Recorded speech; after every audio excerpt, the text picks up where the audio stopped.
Rain fell soft on Morrison Street that March afternoon. The kind of rain Portland knew well.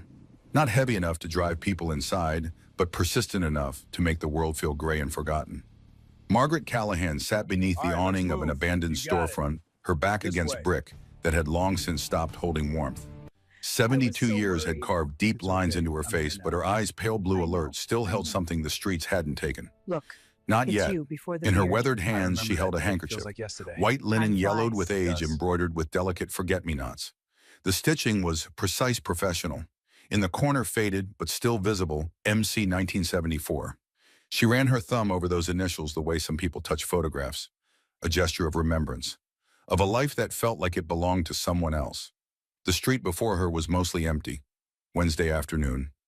Working people at work, kids still in school, just Margaret in the rain and the occasional car splashing through puddles that reflected nothing but gray sky. Then she heard it. Laughter. The wrong kind. The kind that has an edge, a cruelty that makes the air feel different. Margaret looked up. 5 teenagers, boys 16 or 17, moving like a pack. That particular swagger young men get when they're together, when they feel invincible, when they've forgotten that consequences exist. And in front of them, walking fast, head down, clutching a backpack, a little girl. 8 years old maybe, blonde hair in a ponytail, small for her age, wearing a leather jacket that was too big for her, the kind that swallowed her thin shoulders. And on the back, visible even from where Margaret set a logo, a winged skull. Unmistakable. Hell's Angels. The tallest boy, dark hair, athletic build, expensive sneakers, reached out and grabbed the backpack. The little girl stumbled. Please. The child's voice was small. Give it back. Please, the boy mimicked his voice high and mocking. His friends laughed. What's a little kid doing with a biker jacket anyway? Your daddy's some kind of tough guy? He yanked the backpack. The zipper tore. Books spilled onto the wet sidewalk. The girl dropped to her knees trying to gather them. Her hands were shaking. My dad's gonna... Your dad's gonna what? Another boy kicked a book into the street. It landed in a puddle, pages spreading like wings. Call the cops. We're scared. They weren't scared. Margaret could see that. These were boys who'd never been scared of anything real. Boys who lived in a world where consequences were things that happened to other people. The tall one, the leader, clearly pushed the girl. Not hard. Just enough to make her stumble backward, land on her hands in the wet. That's when Margaret moved. She didn't think about it, didn't weigh the odds or consider what might happen. She just stood up her joints, protesting her back, complaining, and walked toward them. Stop! Her voice wasn't loud, but something in it made them turn. 5 faces, young, unlined, cruel in the thoughtless way of youth. Looking at an old woman in clothes that hadn't been washed in weeks, gray hair, tangled shoes, held together with duct tape. The tall boy smiled. You talking to us, Grandma? Leave her alone, Margaret said. She positioned herself between the boys and the girl. Just walk away. The boys looked at each other. One of them laughed. Or what? The leader stepped closer. Close enough that Margaret could smell cologne, expensive and too strong. You gonna stop us? You can't even stop yourself from living on the street. Behind Margaret, the little girl was still on the ground, watching with wide eyes. I'm asking nicely, Margaret said. Her heart was pounding, but her voice stayed steady. Walk away, please. The boy's smile disappeared. I don't take orders from homeless trash. He shoved her. Not a push, a shove. Two-handed full force, the kind of thing young strength does without thinking. Margaret went backward. Her feet couldn't find purchase. The world tilted. Then the sidewalk rushed up. The impact was immediate and total. Her head hit concrete. Sound became distant, muffled like she was underwater. Red bloomed across her vision and she realized dimly that it was blood. Her blood. Running down from somewhere above her eye. She heard the girl screaming, high and terrified. You pushed her. You pushed an old lady. She got in my way. That's her fault. But their voices were changing now. Fear creeping in. The realization maybe that this had gone too far. Margaret tried to sit up. The world spun. Then there were small hands on her arm. The girl, kneeling beside her, tears streaming down her face. Ma'am, are you okay? Margaret focused on the child's face. Green eyes. Freckles across her nose. So young. So scared. Are you hurt? Margaret managed to ask. The girl shook her head, crying harder. You shouldn't have. Why did you? Because it was right, Margaret said. The words came automatically from some deep place that remembered being a different person. Someone had to. Behind them, the boys were running, their footsteps echoing, fading gone. The girl pulled out a phone with shaking hands. "I'm calling my dad," she said. "I'm calling my dad right now." Margaret closed her eyes. The rain had stopped, or maybe she just couldn't feel it anymore. She could hear the girl talking, voice high with panic. "Dad, Dad, something happened. There was these boys and a lady helped me and they hurt her, and there's blood and I don't know what to do." Then quieter, calmer. "Please hurry." Margaret lay there on the wet sidewalk, the handkerchief still clutched in her hand, and thought about how strange it was. 41 years. 41 years of being invisible, of being no one, of being nothing. And it took 8 seconds to become visible again. 8 seconds to matter. 8 seconds to remember what it felt like to be human. The Harley's engine was thunder. Deep, visceral, the kind of sound you feel in your chest before you hear it with your ears. It came from blocks away, growing louder, more urgent, until it dominated everything else. Then it stopped. Margaret, still sitting against the storefront wall with a wadded-up shirt pressed to her forehead, watched a man swing off a black and chrome motorcycle that looked like it had been built by someone who understood machines the way priests understand prayer. He was tall, 6'2" maybe, late 50s gray threading through dark hair that touched his shoulders. Beard trimmed close, showing a jaw that could have been cut from granite. Leather jacket worn soft with aged jeans that had seen 1,000 miles of road. And on his hands, as he pulled off his riding gloves, she saw scars. Old ones, the kind men get from work, from fighting, from living hard. But it was his eyes that made Margaret catch her breath. Dark brown, steady, intense. The kind of eyes that had seen things and remembered them all. The kind that missed nothing. He knelt beside the little girl in one fluid motion. "Ro." His voice was low, controlled, but Margaret heard the fear underneath.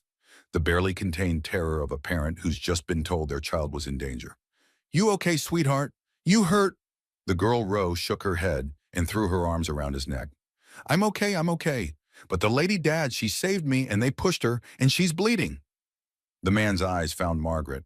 For a long moment, they just looked at each other.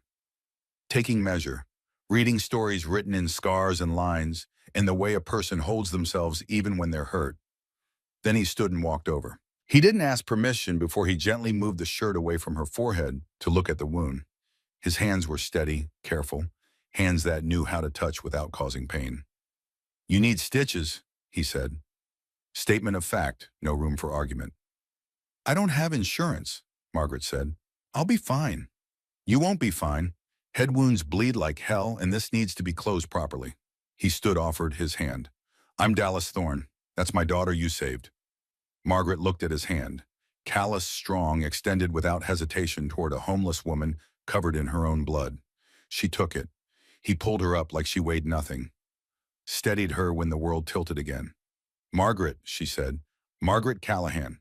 "Well, Margaret Callahan." He kept his hand on her elbow, supporting her without making it obvious. "You did something incredibly brave and incredibly stupid. And now you're going to let me take you to the hospital and pay for it because I owe you my daughter's safety. Non-negotiable." It wasn't a question. Margaret wanted to argue, wanted to say she didn't need charity, didn't deserve kindness, couldn't accept help from strangers. But Ro was looking at her with those green eyes, still crying, still shaking and saying, "Please, ma'am, please let my dad help." And Margaret was so tired of being alone. "Okay," she whispered. Dallas nodded once. "Ro, get on the bike. You too, Miss Callahan." "I've never. First time for everything." His eyes found hers again, and something in them was gentle, despite the hardness of his face. "I won't let you fall." St. Vincent Hospital, emergency room. The nurse who stitched Margaret's forehead was efficient and kind, 6 sutures precise and quick. Local anesthetic that made everything feel distant and unreal. Dallas sat in the corner, filling out paperwork, answering questions, providing insurance information when Margaret tried to say she didn't need it. "I'm paying," he'd said, and that was the end of it. Rose sat next to him, holding his hand, watching Margaret with something like awe. When the nurse finished and left them alone, Rose spoke. "Why did you help me?" Margaret looked at this child, small and brave and still wearing that oversized leather jacket. "Because someone had to," Margaret said. "And because—" She stopped, started again. "You reminded me of someone. Someone I should have been braver for." Ro didn't understand. How could she? She was 8. But she came over and very carefully hugged Margaret around the middle, being gentle, like she knew Margaret might break. "Thank you," Ro whispered. "Thank you for being brave." Something in Margaret's chest cracked. Some wall she'd built 41 years ago. And behind it was pain, yes, but also something she'd forgotten existed. Warmth. Dallas stood. "You got somewhere to go." Margaret started to lie. Started to say yes, of course, somewhere safe and dry. But Ro was looking at her, and this man had kind eyes despite his hard face, and she was just so tired of lying. "No." Dallas nodded like he'd expected that. "The garage I own has a room in back. Used to be an office. It's got a bathroom, a cot, a space heater. Nothing fancy, but it's dry and it locks. You'd be doing me a favor, actually." "A favor?" "Security. Been some break-ins in the neighborhood lately. Having someone there at night would be good. I'd pay you. Minimum wage under the table if you prefer. Just need someone to keep an eye on things after I close up." It was a lie. Margaret knew it was a lie. This was charity dressed up as employment. But it was such a kind lie, and Ro was still holding her hand, and Margaret had nowhere else to go.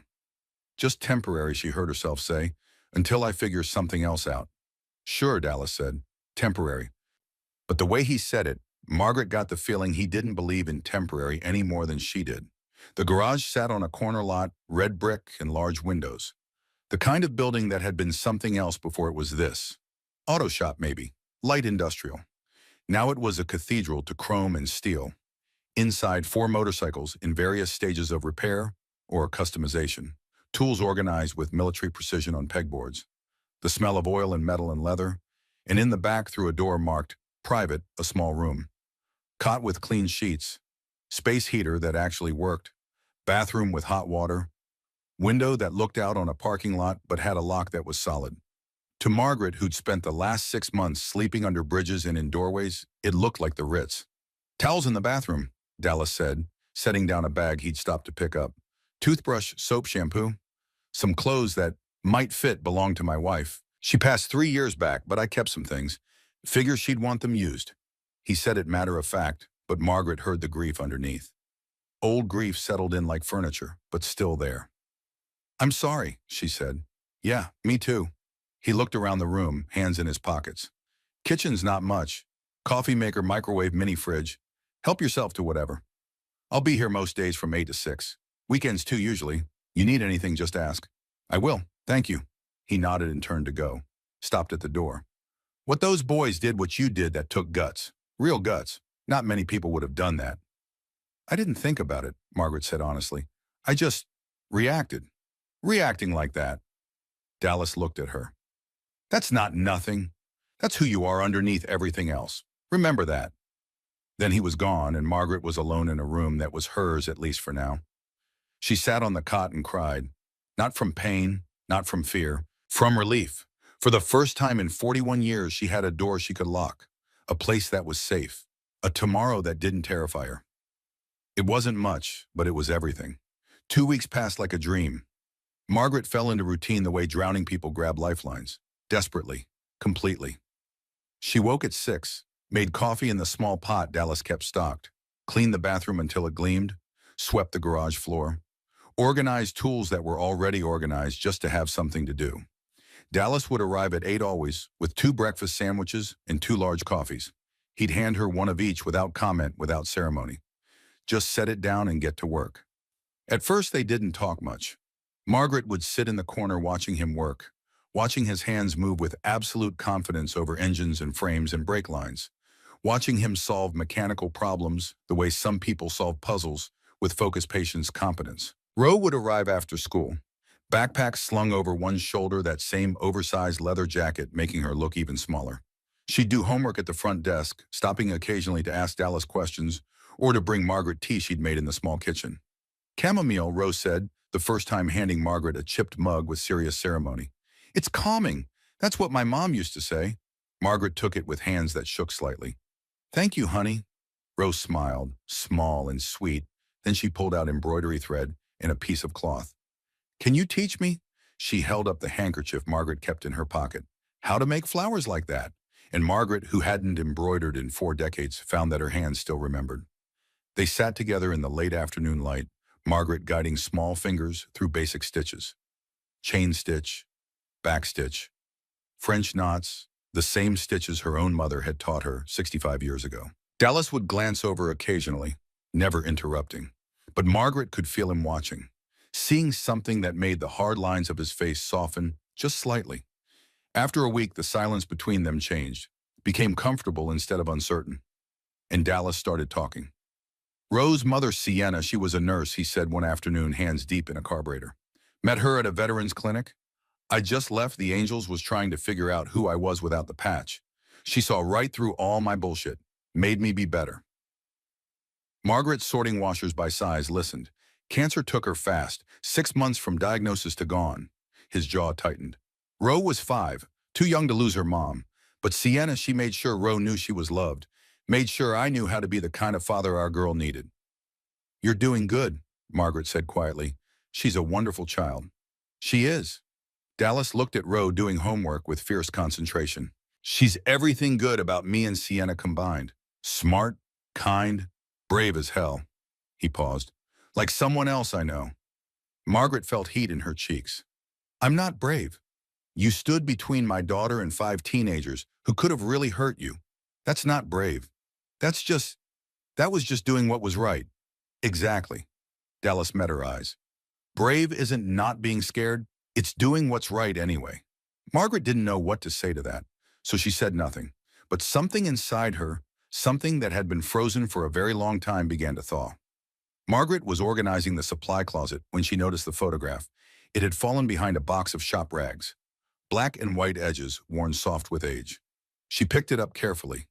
A woman, young, beautiful, laughing, standing next to a motorcycle, and behind her arm around her waist a man. Tall, powerful build, leather jacket covered in patches. On the back, in faded ink, me and Declan. First rally, May 1974. Margaret's hands started shaking. She knew that jacket, knew that patch. Hell's Angels, Portland chapter. She knew because she'd seen it before. Worn it even back when it was acceptable for old ladies to wear their man's colors to runs and rallies. She knew because that woman in the photograph, young laughing hole, was her, and the man was Declan. Declan Callahan, her husband. Dead 44 years. The photograph slipped from her fingers. That yours? Margaret spun. Dallas stood in the doorway, coffee cup in hand, watching her with those steady eyes. I found it, behind the box. I didn't mean to. It's okay. He came closer, picked up the photograph, looked at it for a long moment. This is you, isn't it? No point in lying, not now. Yes. And him, Dallas turned the photograph so she could see. That's Declan Callahan. It wasn't a question. Margaret nodded, unable to speak. Dallas set down his coffee. I made some calls after the first day. Wanted to make sure you were safe, that nobody was looking for you, that kind of thing. Asked around with some old contacts. He paused. Rusty McKenna called me back. Told me about Declan, about you. What did he tell you? Margaret's voice was barely a whisper. That Declan Callahan was one of the founding members of Portland chapter. That he was a legend. That he died in 1982, saving a kid who'd wandered onto I-84. And that his wife, Margaret, disappeared after. Just vanished. Nobody could find you. Margaret closed her eyes. I tried to disappear, she said. Tried to stop existing. Why? Such a simple question. Such an impossible answer. Margaret sank onto a stool. I had a daughter, Ainsley. She was 12 when Declan died. The words came slowly, painfully, like extracting splinters.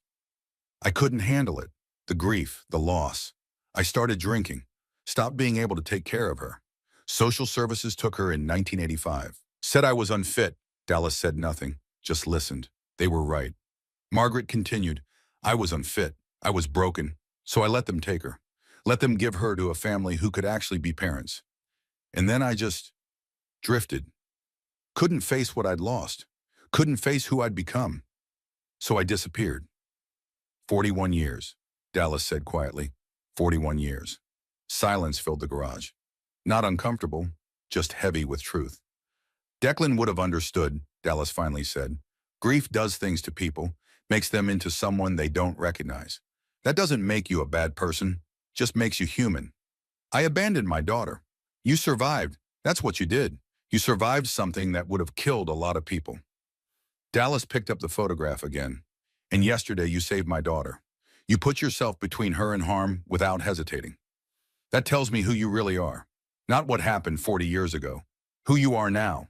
Margaret looked at him, this hard man with kind eyes, this stranger who'd become something like a friend. Why are you helping me? She asked. Really? Dallas considered the question. I was in the Angels for 23 years, joined when I was 19. It taught me a lot of things, but the most important was this: you take care of your own.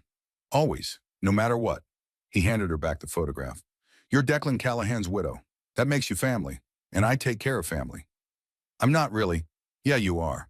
His tone left no room for argument. Rusty's coming by tomorrow. Wants to see you. He was Declan's best friend. Looked for you for years. Margaret felt panic rise in her throat. I don't want. Hey, Dallas's voice was gentle. It's okay to be scared, but you don't have to run anymore. Not from me, not from Rusty, not from the people who want to help you. I don't deserve help. That's not your call to make. He moved toward the door, paused. Declan saved a kid in 1982. Gave his life for a stranger's child. You saved my kid 2 weeks ago. You're more like him than you think. Then he was gone, leaving Margaret alone with a photograph of a woman she used to be and a man she still missed, with an ache that felt like hunger. She looked at the image for a long time. Then carefully she tucked it into her pocket next to the embroidered handkerchief. Some things you keep, some memories you hold on to, even if they hurt, especially if they hurt, because pain means it mattered. Pain means it was real.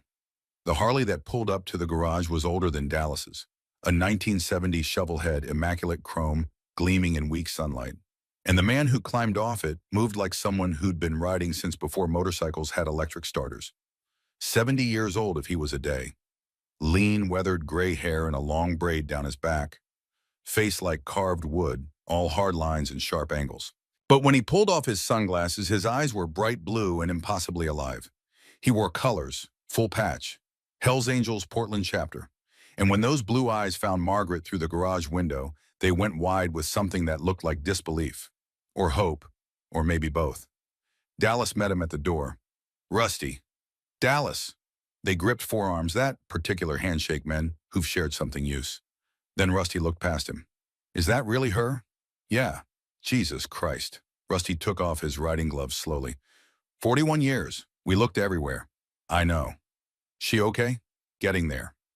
Rusty nodded once. Then he walked into the garage and Margaret stood from where she'd been sitting, and they looked at each other across 41 years of absence. Maggie, Rusty said. His voice was rough, like he hadn't used it for emotion in a long time, and it was Rusty.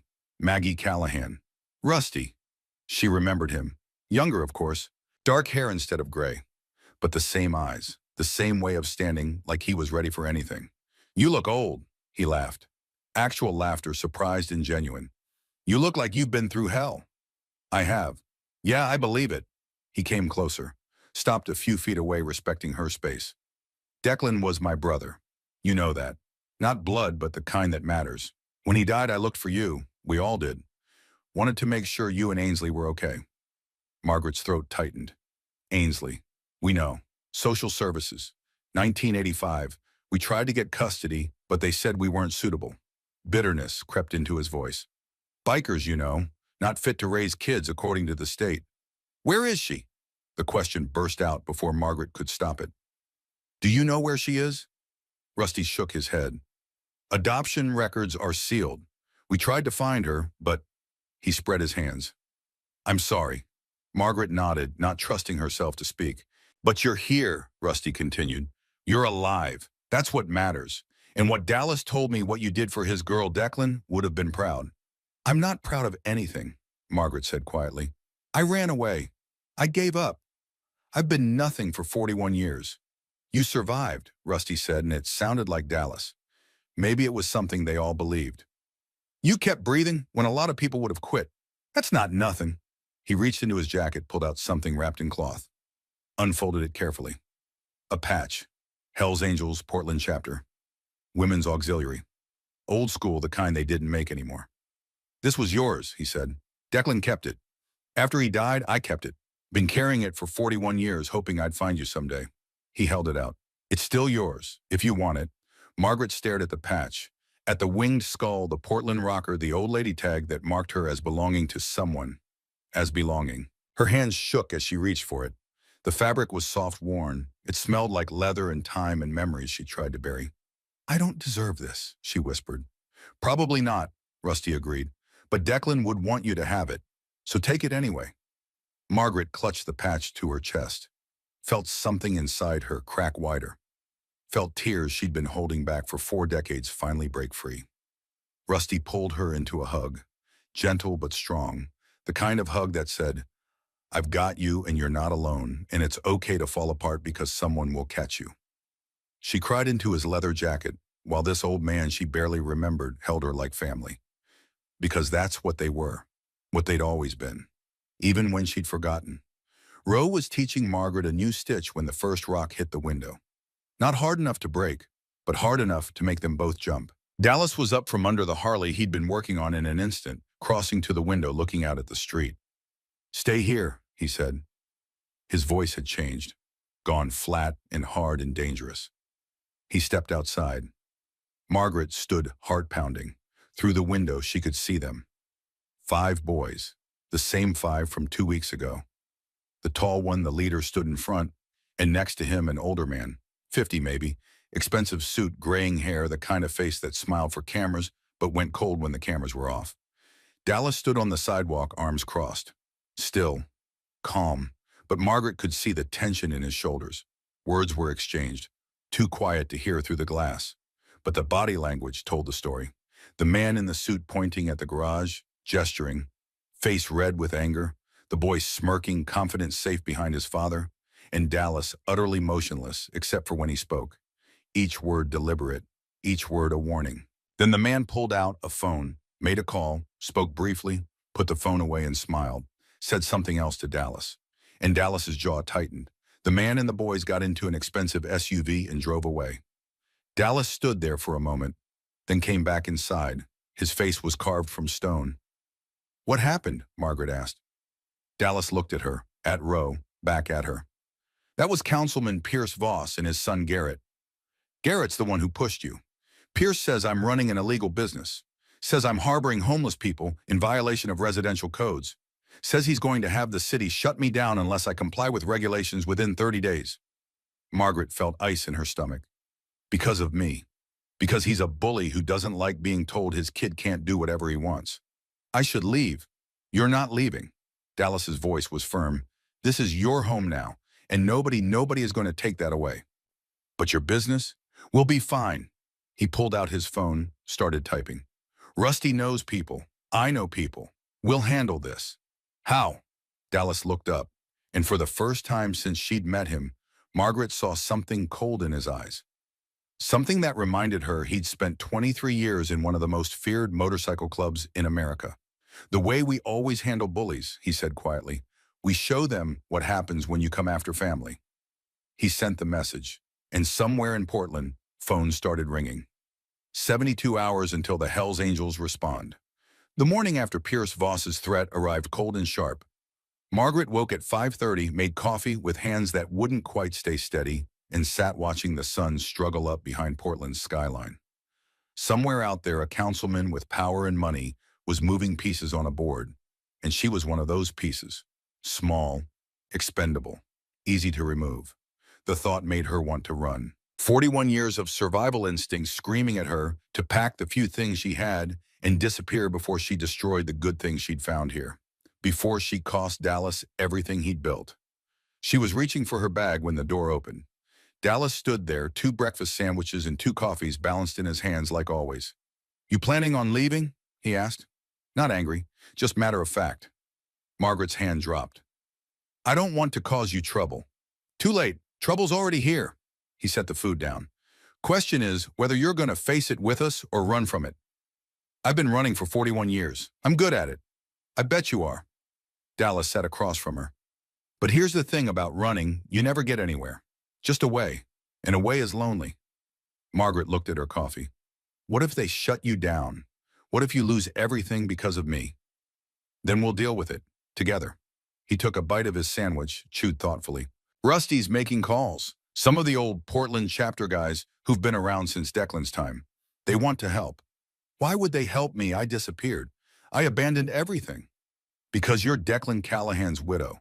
Because you saved my daughter. Because it's the right thing to do. Dallas leaned forward. And because Pierce Voss just made a mistake. What mistake? He threatened family. And the one thing the angels never tolerate is threats against family. Before Margaret could respond, the sound of motorcycles filled the air. Not one or two, many. Dallas smiled. Not warm, not friendly. The smile of a man who knows backup has arrived. That'll be them now. The motorcycles lined up outside the garage with military precision. 12 bikes, all Harleys, all immaculate. Riders ranging from their early 60s to mid-70s, every one of them wearing full colors. Margaret watched through the window as they dismounted, moved with purpose, with coordination. Like soldiers who drilled together so long they didn't need to communicate. Rusty led them inside. Behind him came others. Men whose names Margaret had forgotten or never knew. Faces weathered by decades of sun and wind and choices. Hands scarred from work and fighting and living hard. They filled Dallas's garage like it had been built for this moment. Rusty made introductions. You know, Dallas, this here is Boone Guthrie. Used to be highway patrol before he saw the light. Boone was 64, built like a fire hydrant with a face that had forgotten how to smile somewhere around 1985. He nodded to Margaret. Ma'am, Fletcher Mercer. We call him Smoke. Man can find out anything about anyone. Fletcher was tall, thin as a rail, 67, with eyes that never stopped moving. Assessing, recording. He'd been a journalist, Margaret remembered suddenly. Investigative, before newspapers died and he didn't. Cormac Brennan, judge, because he used to be one. Cormac was 65, gray suit under his leather spectacles perched on his nose. Lawyer's eyes, sharp, missing nothing. And you already met Rusty? Dallas finished. Rusty pulled out a chair. Sit, Maggie. You're part of this whether you like it or not. Margaret sat. 12 men arranged themselves around Dallas's garage like they were planning a military operation, which she supposed they were. Here's what we know, Fletcher began. He had a tablet which looked strange in his weathered hands. Pierce Voss, 52, councilman for 8 years.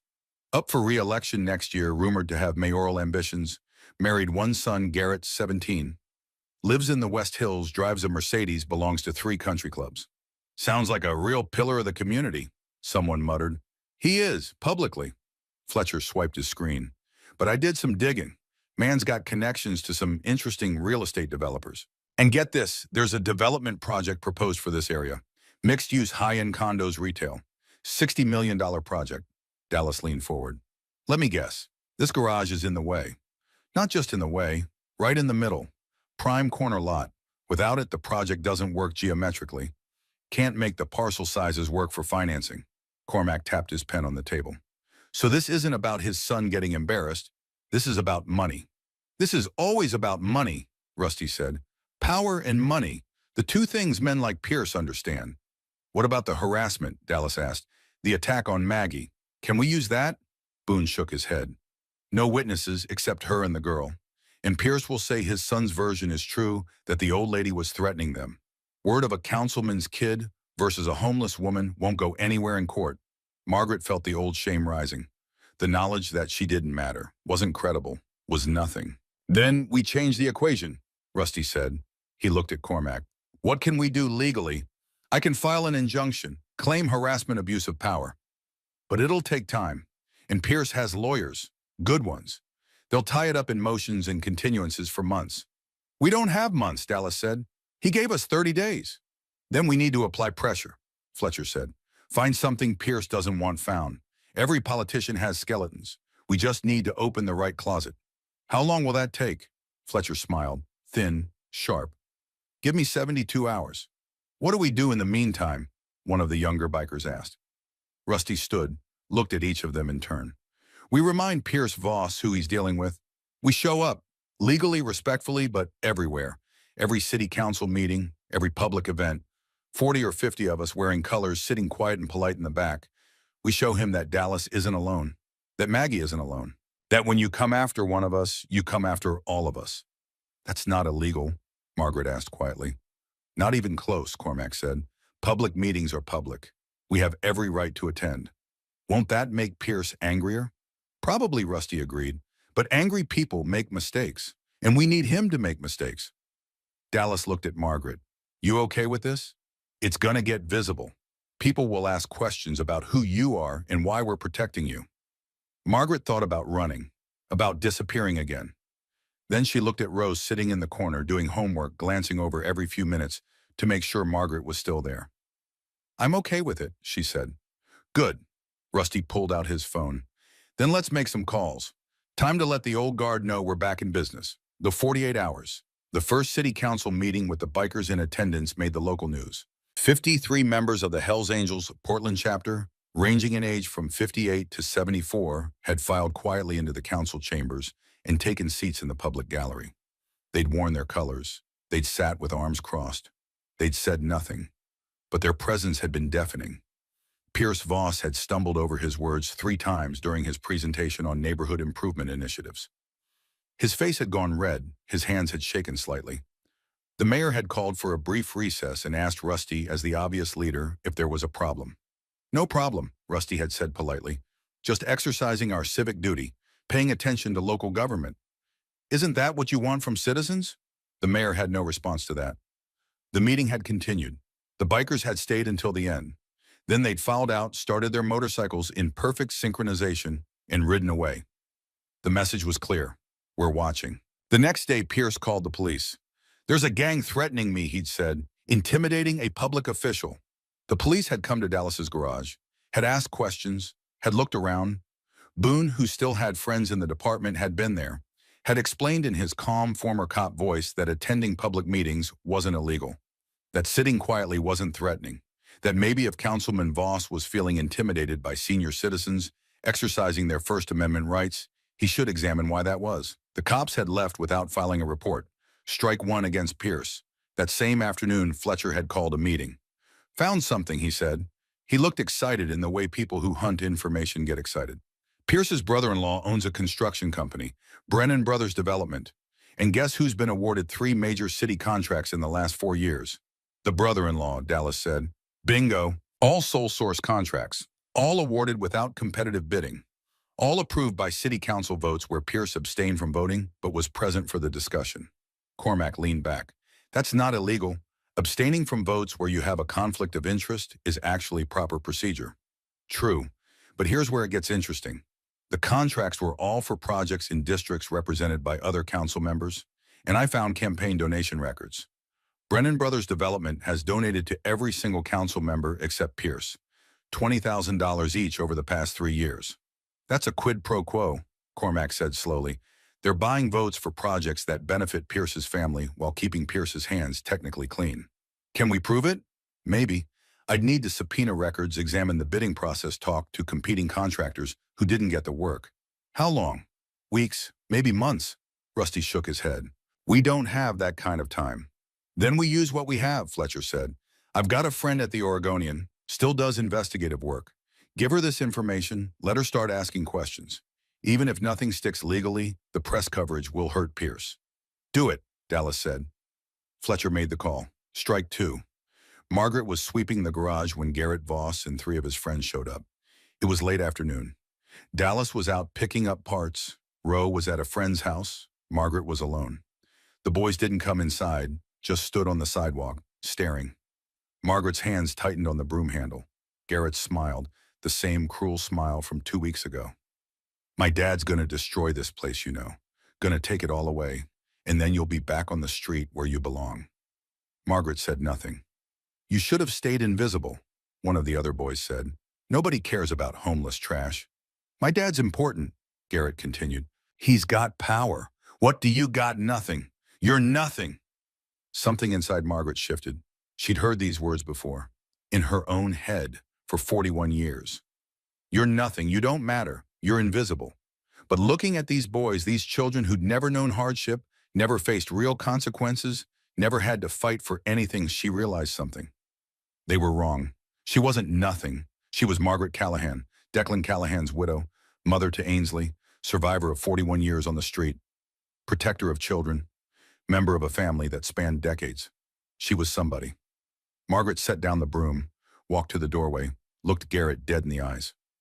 "Your father is a bully, and so are you. But here's what you don't understand. Bullies only win when good people do nothing, and I'm done doing nothing." Garrett's smile faltered. "You think you're tough," he said, but his voice had lost its confidence. You think those old bikers scare me? They should, Margaret said quietly, because they protect their own. And I'm one of their own now. You touch me, you touch them. You threaten this garage, you threaten them. And they don't forget. They don't forgive. They just wait. She stepped back inside, closed the door. Through the window, she watched the boys shift uncomfortably, watched Garrett's bravado crack, watched them leave. Her hands were shaking. But not from fear, from power. For the first time in 41 years, she'd stood her ground. The second attack came at night. Margaret was sleeping when she heard the glass break. Not the garage window, somewhere else, the small bathroom window in her room. She was on her feet instantly, heart hammering. Then she heard voices, young, angry, just outside. Get the old bitch, make her pay. More breaking glass. Something heavy hit the door. Margaret grabbed her phone, the cheap prepaid Dallas had given her, and called him. He answered on the first ring. Someone's here, she said, trying to keep her voice steady. Breaking things. I think it's Garrett and his friends. Lock the door. Don't open it. I'm 2 minutes away. The line stayed open. She could hear the roar of a motorcycle engine. Dallas's breathing controlled, and even despite the speed he must be traveling. Something slammed against her door. Once. Twice. Come out, you old hag, Garrett's voice slurred. Drunk or high or both. You think you can threaten me? You think you matter? Another impact. The door shuddered but held. Then she heard it. Multiple motorcycles, coming fast. The deep thunder of Harley engines pushed hard. The voices outside changed. Fear replacing bravado. Oh shit! Run, footsteps scattering. Then Dallas was there, phone still pressed to his ear. Maggie, talk to me. I'm okay. They ran when they heard you coming. Stay there. Don't come out yet. She heard him moving. Heard other voices, Rusty Boone others. After 5 minutes, a knock on her door. It's me. Safe to open. Margaret unlocked the door. Dallas stood there with Rusty and 4 other bikers. Their faces were hard, dangerous. These weren't retirees playing at being tough. These were men who'd lived hard lives and knew how to handle violence when it came. They're gone, Dallas said. But they did some damage, broke 3 windows, spray-painted some words on the garage door, slashed 2 motorcycle tires. I'm sorry. Don't. This isn't your fault. Dallas looked at Rusty. We need to escalate. Rusty nodded slowly. Yeah, we do. What does that mean? Margaret asked. It means we stop playing nice, Boone said. His cop's eyes were flat, cold. These kids attacked you twice now. Could have seriously hurt you. They need to understand there are consequences. We're not going to hurt children, Margaret said quickly. No, Rusty agreed. But we're going to scare the hell out of them. The next morning when Garrett Voss left his house to go to school, there were 3 motorcycles parked on the street. 3 older men in leather, sitting on their bikes. Not moving, not threatening, just there, watching. Garrett saw them, froze. One of the men, Fletcher, nodded politely, smiled, said nothing. Garrett went back inside. The bikers stayed. When Pierce Voss came out 20 minutes later screaming about harassment and intimidation, the bikers calmly explained that they were on a public street. They had every right to be there. They weren't blocking anything, weren't threatening anyone, just sitting. Pierce called the police. The police came, looked at the situation, told Pierce the same thing they told him before people are allowed to exist in public spaces. The bikers stayed until Garrett finally came out, got in his car, and drove to school. Then they followed him, at a legal distance, obeying all traffic laws. And when Garrett got to school, there were 5 more motorcycles in the parking lot. Different bikers, all sitting quietly, all watching. That afternoon when school let out, the bikers were still there, and they followed Garrett home. This pattern continued for 3 days.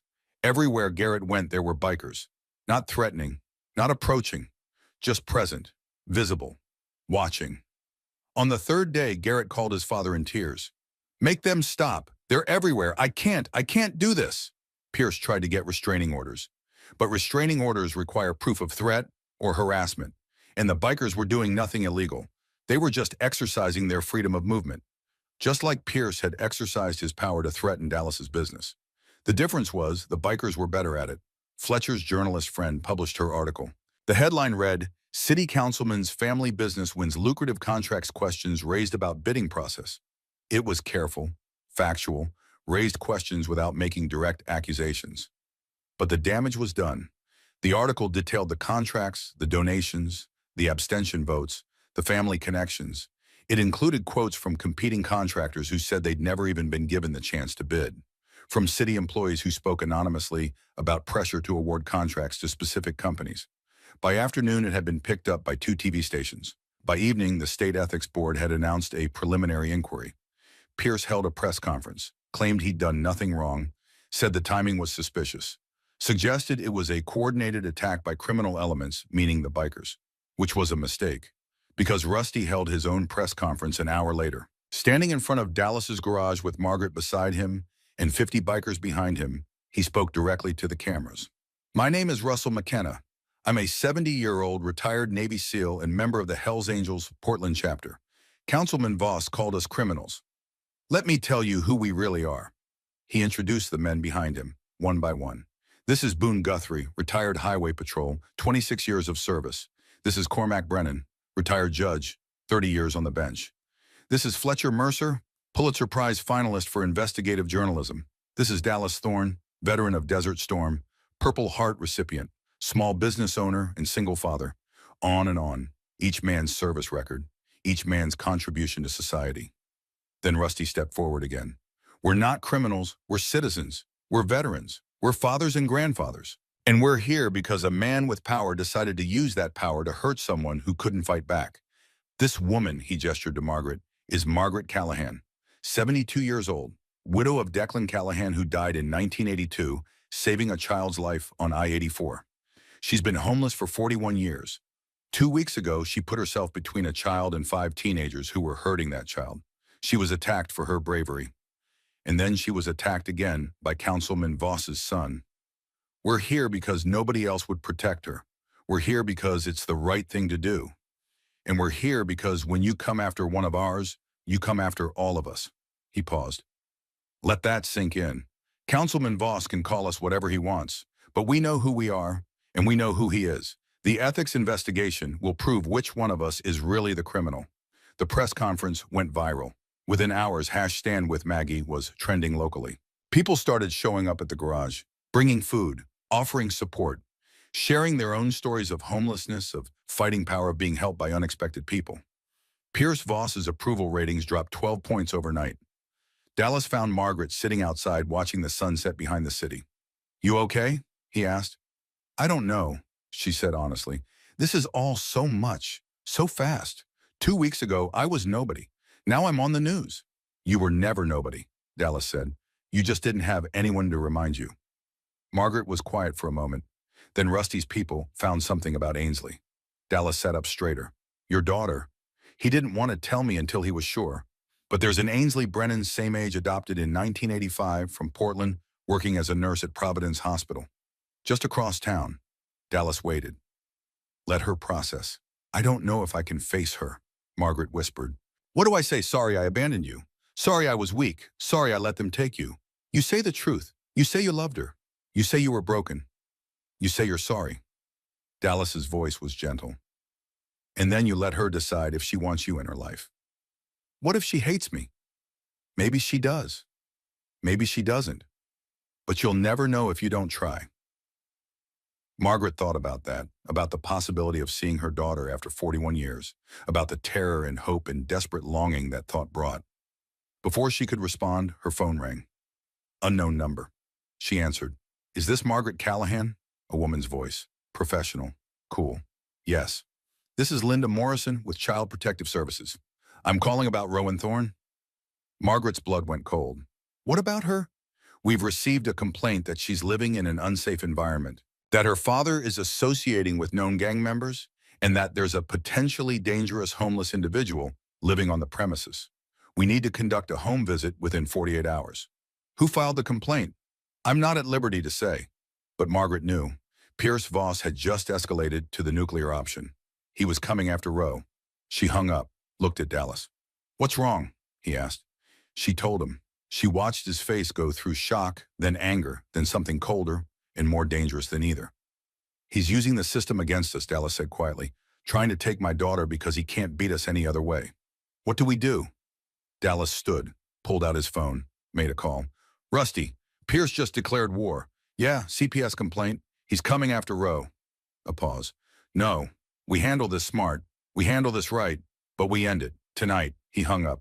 Looked at Margaret. Get ready. This is about to get very loud. Within an hour, the garage was filled with bikers again. But this time, the mood was different. No more patience. No more playing by rules that only applied to them. Fletcher spoke first. I've been digging deeper. Found something big. Pierce isn't just taking kickbacks on city contracts. He's been using his position to acquire properties through the city's eminent domain process, then flipping them to developers. For profit. That's not just ethics violations. That's criminal fraud. Can you prove it? Cormac asked. I've got documents, emails, transfer records. Yeah, I can prove it. But it'll take time to build a legal case. We don't have time, Dallas said. CPS will be here in 2 days. If they decide Roe's environment is unsafe, they can remove her immediately. Even if I fight it in court, she goes into foster care while it's being litigated. Silence fell. Then Rusty spoke. We need leverage. Something big enough that Pierce backs off immediately. Something he's more afraid of than losing an election. Like what? Someone asked. Fletcher smiled slowly. I might have something, but it's risky. And if we're wrong, we could all end up in jail. Tell us, Dallas said.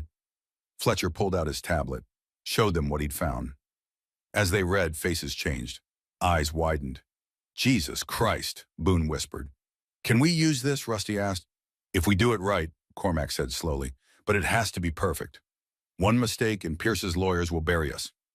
Dallas looked around the room, at these men who'd become his brothers, at Margaret who'd become his family. Then we do it perfect, he said. Tomorrow, we end this tomorrow. Margaret couldn't sleep.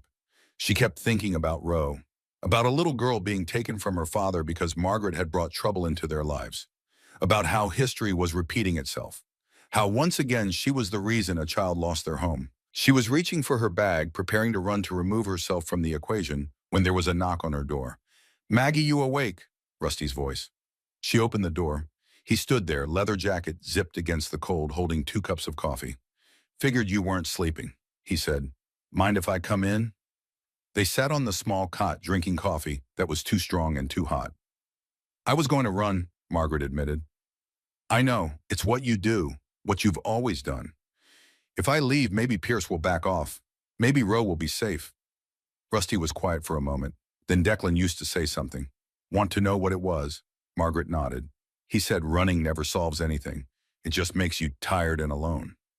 Rusty looked at her. You've been running for 41 years, Maggie. You're tired. You're alone. And it hasn't solved a damn thing. I don't know how to stop. You already did, the moment you stood up for Roe. The moment you stayed when Dallas offered you a home. The moment you said yes to being here. He finished his coffee. Tomorrow we're going to fight, and we need you there. Not running, not hiding. There, being brave one more time. I'm not brave. Yeah, you are. You just forgot for a while. He stood. Get some sleep. Tomorrow's going to be interesting. After he left, Margaret sat in the dark. Thought about running, thought about staying, thought about a little girl named Roe who'd held her hand in the hospital and called her brave, thought about Dallas who'd given her a home without asking for anything in return, thought about Declan who died doing the right thing, even when it cost him everything. She put her bag away. Tomorrow she would stay. Tomorrow she would fight. Tomorrow she would be brave. Dawn came gray and cold over Portland. Margaret stood at the garage window watching the city wake up her reflection, ghost-like in the glass. 72 years old, 41 of them spent invisible. And today she would become more visible than she'd ever wanted to be. Behind her, the garage was already filling with people.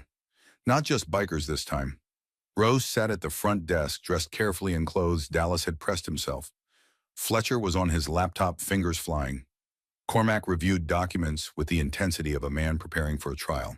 And Dallas stood near the door, arms crossed, watching the street like he expected an army. Maybe he did. Maggie, Rusty appeared at her elbow. Time to get ready. I don't know if I can do this. You can, you will. He handed her something. A leather vest, women's cut, old school, and on the back, carefully stitched a memorial patch. Declan Callahan's name, his dates, the Portland chapter rocker. This was made for you 42 years ago, Rusty said quietly, after Declan died. We were going to give it to you at his funeral, but you disappeared before we could. Margaret's hands shook as she touched the leather. I can't wear this. I don't deserve. Declan would want you to have it, would want you to remember who you are. Whose you are. Rusty's voice was firm. You're not just Margaret, the homeless woman. You're Maggie Callahan, Declan's old lady, one of us. And today you're going to show Pierce Voss what that means. Margaret put on the vest. It fit perfectly like it had been waiting 42 years for this exact moment. The leather settled around her shoulders like armor, like belonging, like home. Cormac stood at the center of the garage, everyone gathered around him. Here's how this works, he began. At 9 a.m., Pierce is holding a press conference at City Hall. He's going to announce that he's personally overseeing the investigation into gang activity and child endangerment in his district. Translation, he's going to publicly attack Dallas, attack Maggie, and paint himself as the hero protecting children from dangerous criminals. Bastard, someone muttered. Agreed. But here's what he doesn't know. Fletcher found records that Pierce has been using his counsel position to identify properties in the path of planned development projects. He then tips off his brother-in-law's company, which makes lowball offers to property owners. If they refuse, Pierce uses code enforcement and zoning violations to make their lives hell until they sell. Dallas's jaw tightened. That's what he's doing to me. Exactly, but it gets better, or worse depending on your perspective. Cormac pulled up a document on his tablet. 3 years ago, a woman named Rita Sandoval owned a small restaurant in the Pearl District. Beautiful place. Family owned for 30 years. Pierce's brother-in-law wanted the property for a condo development. Rita refused to sell. Suddenly, she's getting health code violations, zoning complaints, building inspections every week. She fought for 6 months. Then her restaurant burned down. The room went silent. Arson, Boone asked. Fire marshal ruled it accidental, faulty wiring, but Rita didn't believe it. She tried to fight, but without insurance money and facing mounting legal fees from all the violations, she sold the land for 20 cents on the dollar. To guess who? Brennan Brothers Development, Dallas said. The fire was never properly investigated because the lead inspector was promoted to a city position 2 months later, a position created by a city council vote. Pierce voted yes. Fletcher stood up. I tracked down Rita Sandoval. She's living in Seattle now, working 3 jobs to make ends meet. And she's willing to talk, on camera, today. But we need more than one person's story, Cormac continued. We need to show a pattern. So Fletcher and I spent the last 3 days finding every property owner who was forced to sell in the path of development projects approved during Pierce's tenure. We found 11, and 7 of them are willing to testify about the pressure tactics, the sudden violations, the city officials who made their lives impossible. Rusty smiled slowly. You're building a RICO case. Not quite RICO, but close enough. Pattern of corruption, abuse of office, potential criminal conspiracy. Even if the DA doesn't prosecute immediately, the evidence is damning enough that Pierce will be forced to resign or face impeachment. When do we release this? Dallas asked. That's where it gets interesting, Fletcher said. We don't release it. Maggie does. Every eye in the room turned to Margaret. She felt her heart start to race. What? Pierce is holding a press conference at 9, Fletcher explained. By 8:30, there'll be reporters setting up outside City Hall. We're going to call them. Tell them that Margaret Callahan, the homeless woman at the center of the controversy, wants to make a statement, that she has evidence about Councilman Voss. They'll come, Rusty added. This is a big story. Homeless woman versus powerful politician. They won't be able to resist. And when they're all there, when the cameras are rolling, you're going to tell them everything, Cormac said. Who you are, what happened to you, why you're homeless, what Pierce has done to you in Dallas, and then you're going to present the evidence about the other victims. Margaret's mouth went dry. I can't speak in front of cameras. I can't. Yes, you can, Dallas said. He came to stand beside her. You stood up to 5 teenagers to protect Roe. You faced down Garrett when he came here threatening you. You've survived 41 years on the street. You can do this. But what if I mess up? What if I say the wrong thing? Then you say the wrong thing, Rusty said gently. Maggie, this isn't about being perfect. It's about being real, being honest, showing people who you really are and why this matters.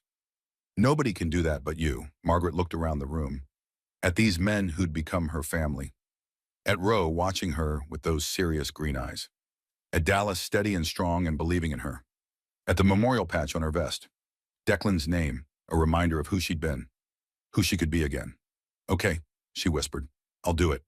8:30 a.m., City Hall steps. The media was already setting up when Margaret arrived. 3 news vans, print reporters, bloggers with cameras. A bigger crowd than she'd expected. They looked at her, this old woman in a memorial vest flanked by 50 bikers, with curiosity, with skepticism, with the particular kind of judgment reserved for homeless people who dare to speak. Fletcher had called ahead, told them Margaret Callahan had a statement about Councilman Voss, told them she had evidence. Now she stood on the steps, microphones thrust toward her face, cameras pointed at her like weapons. Behind her, the bikers formed a wall, silent, supportive. There, Margaret's hands shook. She gripped the folder Fletcher had given her. Evidence, proof, the stories of 11 people whose lives Pierce Voss had destroyed. A reporter called out, "Miss Callahan, is it true you're homeless?" "Yes. And you're living in an illegal situation at Mr. Thorne's garage." "I'm living in a room Mr. Thorne gave me in exchange for security work. There's nothing illegal about it. Councilman Voss says you're part of a gang intimidation campaign. What do you say to that?" Margaret looked at the cameras, at the reporters, at the people gathering on the sidewalk to watch, and she began to speak. "My name is Margaret Ann Callahan. I'm 72 years old. For the last 41 years, I've been homeless." Murmurs rippled through the crowd. "I wasn't always homeless. I was married once, to a man named Declan Callahan. He was a member of the Hells Angels Portland chapter, a founding member, one of the original 12. She paused. "Let that sink in. Declan died in 1982. August 14th, he was riding on Interstate 84 when he saw a child 5 years old who'd wandered onto the highway. The child's parents had stopped for a tire blowout. The child had gotten out of the car and was walking into traffic. Her voice steadied as she told Declan's story. Declan could have swerved, could have saved himself, but he didn't. He put his motorcycle between that child and an oncoming semi-truck. He saved the child's life, and he gave his own. Some of the reporters were writing furiously. Others just listened. After Declan died, I fell apart. I had a daughter, Ainsley. She was 12, and I couldn't take care of her. I started drinking. Stopped being able to function. Social services took her in 1985. They were right to take her. I wasn't fit to be a mother. I was broken." Margaret's voice cracked slightly. "I've been on the street ever since. 41 years, moving from city to city, sleeping in doorways, under bridges, in parks. I became invisible. I became nothing. Until 2 weeks ago." She told them about Roe, about the 5 teenagers, about choosing to stand up even though she was terrified. "I was attacked, knocked down, my head split open on the sidewalk, but I would do it again because that child needed someone, and for the first time in 41 years, I was someone who could help." The crowd was silent now, listening. "Dallas Thorne Roe's father took me to the hospital, paid for my care, gave me a home, gave me a job, gave me back my dignity. He didn't do this for publicity. He didn't do it for politics. He did it because it was right." Margaret held up the folder. "And now Councilman Pierce Voss is trying to destroy him for it, trying to take his business, trying to take his daughter. Why? Because Dallas's garage sits on land that Pierce's brother-in-law wants for a development project." She opened the folder, began reading names. Rita Sandoval, restaurant owner, forced to sell after mysterious fire and months of harassment. Eduardo Martinez, auto body shop, forced to sell after zoning violations appeared overnight. Jennifer Wu, bookstore owner, forced to sell after building inspector found violations nobody had mentioned in 20 years of previous inspections. On and on, 11 names, 11 stories. These people lost their businesses, their livelihoods, their dreams, all because they owned property that Pierce Voss's family wanted, and Pierce used his position as councilman to make their lives hell until they gave up. She held up documents, transfer records, inspection reports, email chains.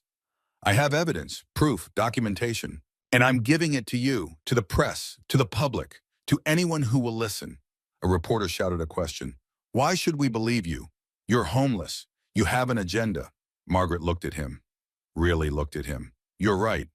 I'm homeless. I have nothing, no money, no power, no reason for you to believe me. Except this, I have nothing to gain from lying. I'm 72 years old. I've been invisible for 41 years. I could have stayed invisible, could have walked away, but I didn't, because sometimes the people with nothing are the only ones brave enough to tell the truth." She stepped back. Rusty stepped forward. "We have copies of all documents for any media outlet that wants them. We also have 7 of the 11 victims ready to speak on camera. They're waiting at Dallas Thorne's garage right now. Anyone who wants to hear their stories is welcome to come. The reporters erupted with questions, but Margaret was done. She'd said what needed to be said. Now the truth would do the rest. Pierce Voss's press conference was a disaster. He'd barely started speaking when reporters began shouting questions about Margaret's allegations, about the property owners, about his brother-in-law's development company. Pierce tried to deflect, called it a smear campaign, blamed the bikers, blamed Margaret, but the reporters had the documents now, had the names, had the proof, and they were hungry. Pierce ended the press conference after 7 minutes walking away while reporters shouted questions at his back. By 10 a.m., the story was everywhere. Local news, national news, social media exploding with #StandWithMaggie and #Voss corruption. By 11 a.m., the mayor had called for an independent investigation. By noon, the state attorney general had announced a formal inquiry. By 1 p.m., Pierce Voss's lawyer had released a statement saying his client would be taking a leave of absence from city council to focus on his family and to cooperate fully with all investigations. By 2 p.m., the Child Protective Services complaint against Dallas had been quietly withdrawn, insufficient evidence to proceed. The war was over, and they had won. Margaret sat in the back room exhausted, overwhelmed, still shaking from the adrenaline of the morning. There was a knock on her door. "Maggie," Dallas's voice, "there's someone here to see you." "I can't talk to more reporters. I can't—" "Not a reporter." Something in his voice made Margaret stand, made her open the door. Dallas stood there, and beside him, a woman. 53 maybe? Brown hair streaked with gray, green eyes, freckles across her nose, familiar eyes, familiar freckles. "Mom." The word hit Margaret like a physical blow. Ainsley. They stood there, mother and daughter, separated by 41 years and 3 feet of space that felt like an ocean. "I saw you," Ainsley said. Her voice was shaking. "On the news. I saw you, and I couldn't believe." She stopped, started again. "Fletcher found me yesterday, told me you were here, that you were alive. I didn't know if I should come. I was so angry for so long, and I didn't know if I could face you, but then I saw you this morning, and—" Ainsley was crying now. "I saw you being brave, saw you standing up for people, and I thought, that's my mom. That's who she really is." Margaret couldn't move, couldn't breathe. "I'm sorry," she whispered. "I'm so sorry I wasn't strong enough. Sorry I let them take you. Sorry I wasted 41 years when I could have been your mother." "I was so angry," Ainsley said. "For years. I hated you for leaving me, for choosing alcohol over me, for giving up. You should hate me. I did, for a long time." Ainsley took a step closer. "But I'm a nurse. I work in addiction recovery, and I've seen what grief does to people, how it breaks them. And I think maybe you were broken. Not bad, just broken." "I was broken," Margaret agreed. "I still am. But you're here. You're fighting. You stood up this morning and told the truth even though you were terrified." Ainsley's voice cracked. "That took courage, real courage." "I learned from someone brave," Margaret said softly. "From a little girl who held my hand in the hospital and told me thank you for being brave. She reminded me what courage looks like." They stood there, not quite touching, separated by decades of pain. Then Ainsley closed the distance, wrapped her arms around her mother for the first time in 41 years. And Margaret held her daughter and wept. They sat in the garage office talking, learning each other again. Ainsley told Margaret about her life, about her adoptive family, kind people who'd given her stability and love, about nursing school, about her 2 kids grown now living their own lives, about her divorce 5 years ago. "I looked for you," Ainsley said, "when I turned 18. I wanted to find you, to ask why, but you disappeared completely. No trail, no records, like you'd never existed. I didn't want to be found. I was ashamed. I understand now. I didn't then, but I do now." Margaret showed her the handkerchief, the embroidered forget-me-nots, the initials MC 1974. "I made this the year I married your father," Margaret said. "Kept it all these years. It was the only thing I had left from before." Ainsley touched the fabric gently. "Tell me about him. About Declan. I barely remember." So Margaret told her about Declan's laugh, his strength, his absolute certainty about right and wrong, about how he'd loved motorcycles and music and his family with equal intensity, about the day he died saving a child. "He was brave," Margaret finished, "braver than I ever was." "You were brave today," Ainsley said. "He would have been proud." They talked until dark. making up for lost time, building a bridge across 4 decades. And when Ainsley finally had to leave, had to get back to Seattle, to her job, to her life, she hugged Margaret again. "I'm not ready to call you Mom yet," she said honestly. "It's been too long, too much hurt. I know, but maybe we can start with Margaret, with getting to know each other, with being, I don't know, something." "I'd like that," Margaret said. "I'd like that very much. I'll come back next weekend. We can talk more. And maybe you can meet your grandkids sometime, if you want." Margaret's heart cracked open. "I'd love that." After Ainsley left, Margaret stood in the garage crying again. But these were different tears. Not grief, not shame, hope. 3 months later, June 2026. The cemetery was green and quiet under summer sun. Rose City Memorial, where Portland buried its dead with dignity and remembrance. Margaret stood before a headstone. Simple granite, clean lines. Declan James Callahan, 1958 to 1982. Beloved husband, father, brother, he gave his life for another. She wasn't alone. 60 bikers stood in formation behind her.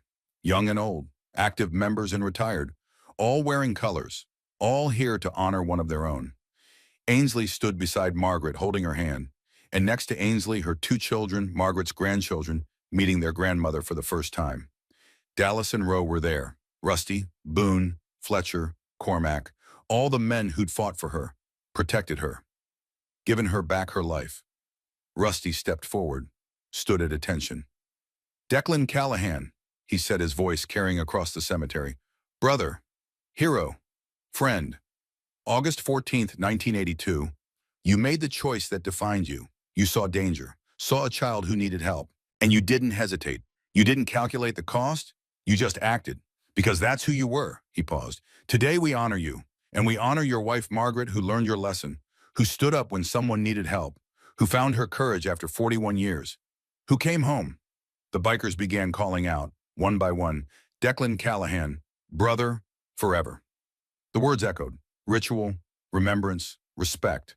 Then Rusty held out something, a patch, small, silver-edged, official. "Margaret Callahan," he said formally, "the Portland chapter of the Hells Angels Motorcycle Club recognizes you as family, as one of our own. This is an honorary patch. It means you're protected. It means you're respected. It means you belong." He pinned it to her vest, the leather she wore with pride now. Margaret touched the patch, felt the weight of it, the meaning. "Thank you," she whispered. Behind her, 60 bikers revved their engines in unison. A salute, a goodbye, a promise. Declan Callahan was gone, but his legacy lived on, in his daughter, in his widow, in the brotherhood he'd built, in the courage he'd shown. The garage had a new sign. Iron Horse and Callahan Family Motorcycles established. 2014 rebuilt 2026. Margaret stood at the front desk organizing invoices. She wore reading glasses now, proper clothes, hair cut and clean, face that had filled out from regular meals. She looked like someone, because she was someone. The door chimed. Garrett Voss walked in. Margaret tensed. Old instincts, old fears. But Garrett looked different, smaller somehow, humbled. "Miss Callahan," he said quietly, "is Mr. Thorne here?" "In the back, working on a restoration." Garrett nodded. Started to leave. Stopped. "I'm sorry," he said, "for what I did. For hurting you. For being," he struggled for words, "for being the person I was."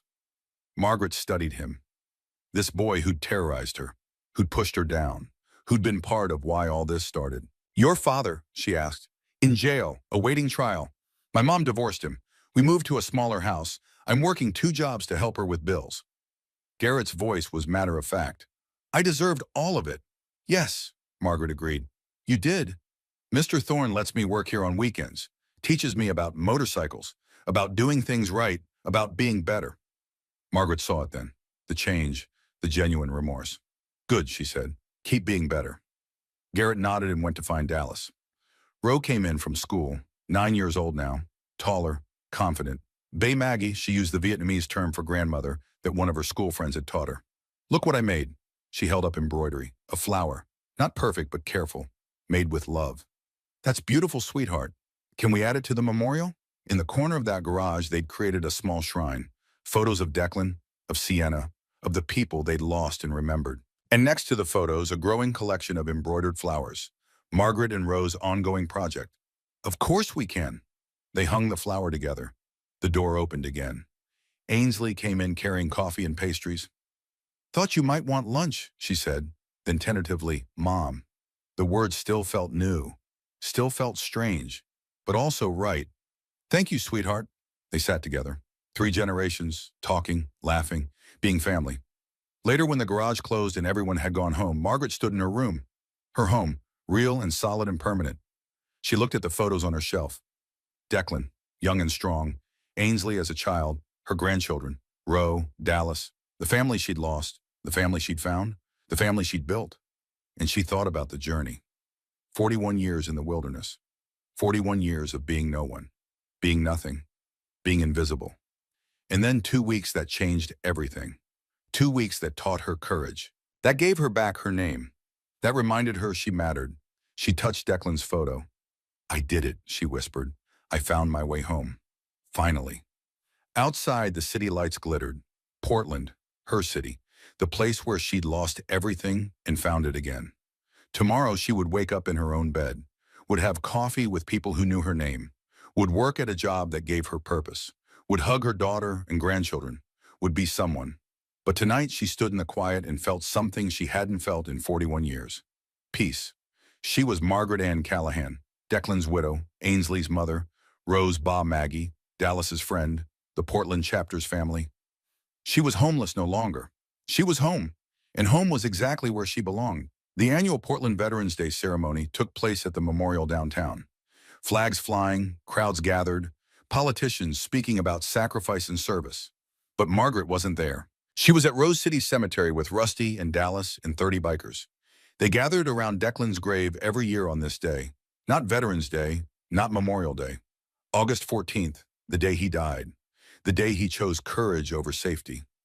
This year, Margaret brought something new, a quilt. She'd spent months making it. Embroidered panels telling Declan's story. His life, his death, his legacy. And in the center, new panels, telling her story. Telling about courage found after decades of fear. About coming home after 41 years of being lost. She draped it over the headstone. This is us, she said to Declan's memory. What we were, what I became, what I am now. Rusty put his hand on her shoulder. Dallas stood on her other side. Ainsley held her hand, and 63 bikers, 3 generations of Portland chapter, stood in silent tribute to a man who died doing the right thing, and to a woman who'd learned to live the same way. The engines revved. Thunder and memory, promise and pride, then silence. Margaret looked at the quilt, at the story stitched in fabric and thread, a story of loss and redemption, of fear and courage, of being broken and becoming whole. Her story, Declan's story, their story, and it wasn't finished yet. There were more chapters to write, more days to live, more love to give, more courage to find. She smiled through her tears. Thank you, she whispered, to Declan, to Dallas, to Rusty, to all the people who'd saved her when she couldn't save herself. Thank you for reminding me who I am. The wind carried her words across the cemetery, carried them home. For those who feel lost, it's never too late to come home. For those who feel invisible, you are seen. For those who feel worthless, you matter, always. In memory of all the Declans who chose courage over safety, and for all the Margarets who found their way home.